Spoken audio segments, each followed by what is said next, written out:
This is Betty Flindle. She's going to help us in our demonstration. We're going to do a color analysis, and we're going to begin with a little color range tip book. And starting at the beginning, it's good to go over a few items before we get started. Now, I want you to look in the mirror, and I want you to look at for the darkest contrast you have. What is the darkest value color that you can see in the mirror? Probably my hair. Yeah. Yeah. On the hair, you see the dark charcoal tones, and then your eyebrows are going to about a dark charcoal. Now, you've got a lot of red in your skin too. Now, the reason you have a green eye is because your skin is red, and of course those are complementary to each other. So you were created a perfectly complementary balance. All right. Just beginning with the brightest warm color and the bright red, and then we're going to go down to the burnt red. And now it's an in-between balanced red. Now the cranberry's a little cool, see? I like that. Okay, and then the red, and then the cherry red. That means that you are going to be in the warm band of colors around to a balanced on the end here. And you need that lift, because you kind of glow. Now you're going to do a little bit better in the pinks because they're a little more in the band of pink that your own coloring is. So here's our watermelon. And our coral. Now we're getting a little bit light, but that's still good. Still good. Now too light. Now this brings forward the blue in your skin. And now, good. We're back to watermelon. Oh, now we're to keep the makeup. We're going to keep away from the blues and the pinks and the cold things that bring up. You already have blue tones in your skin, so we don't need any more. All right, let's go in the green family. Now, your eyes are green. Therefore, greens are going to be wonderful. They're in a complement to you. So your hair color is a little softer. So when I put the actual lime green, it's a good color actually on skin, but it's just a little too bright and too much space. So you have to have little accents of it. Yeah, for you, because you're a little more delicate. You're basically light colored.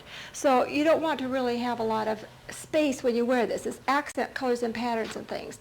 Now you drop a little bit in the olive, but any green color is going to work. Now we're into our balanced colors. That's your eye color.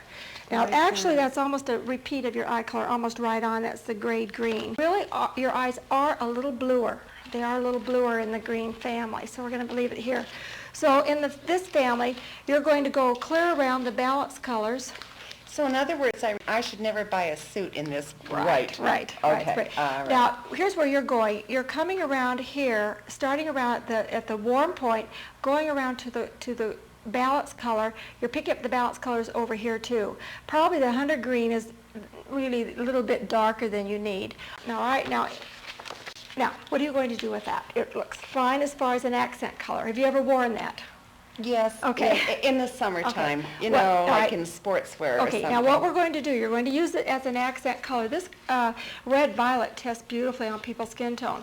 But now what we're going to do is try to get something warm to go with it. If I put this with a cold color, a cold white. I have a tennis outfit that skirt with gray. Yeah, but this isn't working. Good. Now look, that's cold and cold. So what do we have? We have 1, 2, and 3 colors, and even 4 colors. That's too many colors. Now, here's how we're going to count it.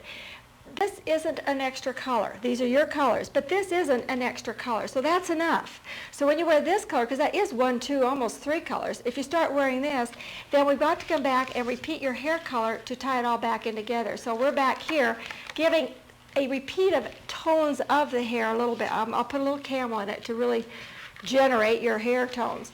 But now that would give a color scheme. Do you see? So you would wear slacks or something in creams and things to carry it by. Wear this for an accent color, but then carry your hair color in everything going with it. Now your blue. Okay. Now let's go through the yellows. Now the last 30 testers are all hair neutral colors. We're going to find some color in here that's going to be as close to your hair as possible so we can match it. So you know what your basic neutral color is. Okay. Now there's the bright, that's good on your skin tone, but it's just a little much space again of brightness. So everything has to be toned down and cooled out. That will match your delicateness. Yeah, and that's, okay, there's hair tone colors in this one. You see all of these yellows. And there's some highlights of even this one. That's better on your skin, Betty. It's a corn silk. It's a balanced color. Now we're getting a little bit light. In the camel family, camel gray family. Now all of these are natural home-based colors too. They're basic. I love them. It doesn't matter where you're wearing those. Now this is a yellow gray. This has a lot of yellow, it has a little greenish tone to it. See? Now see how cold that's going? Flat. Yeah. But this one's good, baby. This is a ash, kind of an ash olivey, kind of gray. And then we're going now charcoal. Charcoal is the color, everybody could wear charcoal. That's why eyeshadow colors are in charcoal. The eye likes to see gray. It's at home when it sees gray. In fact, complementary colors are, when they are mixed, they mix to a kind of a muddy gray color. So when the eye sees gray, it's at home.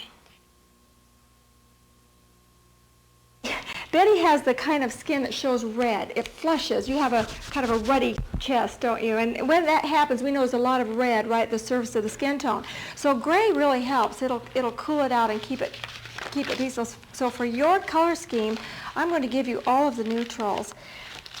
You see, do you see when I do that? I monochromatic Sweet. You, and it's just beautiful. That's almost like a color scheme for you.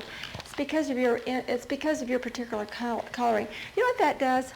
That almost repeats everything about you. It's almost every color in you is being repeated, and that's why it just feels so comfortable. We're in the red rust family, and this is going to show a little more red. So again, we're finding that people can wear stark white with their hair color. In fact, that's a rule. It took us years to finally realize that. If you wear stark white, you can wear it with your hair color. And anybody can wear stark white. We used to think just the dark people could wear stark white, and that isn't true. Stark white is worn by everyone if they wear stark white with their hair color. And the reason for it is because your hair color is already balanced for your skin, and it's handling the whole thing for you. All right, now let's go into the combinations so you can get a better idea of these combinations. See, you've got 1, 2, and 3 colors, then plus your eye color. It's just too many colors. So what we're going to do, I'll go to a little softer black, but that's still cold. Okay, now in order to warm up this cold blue, then we're going to go and we'll find a brown. You see, now that starts being more your coloring, and that's warming up the blue again, so it starts to work again. So on the other side, you can go and find the brown or the color on this side that is closest to your hair color. Remember the pink? Look, this pink is much cooler than the pink that I even tested you in that we didn't. Okay, you can just put that. All right, now look. Do you see this is lighter than this pink? All right, and this was too cold, remember? All right, so I'm really giving it a test. This is a very cold pink. But with this, it's nice because I've warmed it up. Now what if I come back to the black? The charcoal, see, that cools it out too much, and the black is really cold. Okay, now I'm going to warm it back up by adding the browns, and now that's wearable. You see, it can actually be in your colors. You really need a lot of lightness and very thinner materials, everything that gives that delicate look. It really is wonderful for you. Now, what about navy blue? It's a dark color, and you do wear navy blue. No. It doesn't work. Well, unless I have navy blue blazer, but I wear it with a lighter blouse. It'd have to be all with creams and things. That's the only way you can wear it. Also, if your Levi's are sort of bleached, or if they're bleached out or lighter, they'll work a little better. Now, let me show you what you can do if you want to, if you wear Levi's. Now, first of all, you're going to put it with a cream color, you know, to start warming it up.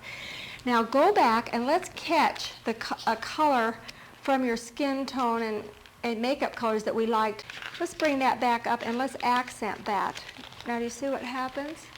Aha! Now, see, it'll work. But remember, that's like this is only a 1/4 dark to very light, and then, you know, half of it is medium. So I do have more space light than I have dark, and that's important for you. So see, you can wear outside colors, but this is more or less just repeating you, so it ties it all in together and makes it really start to work.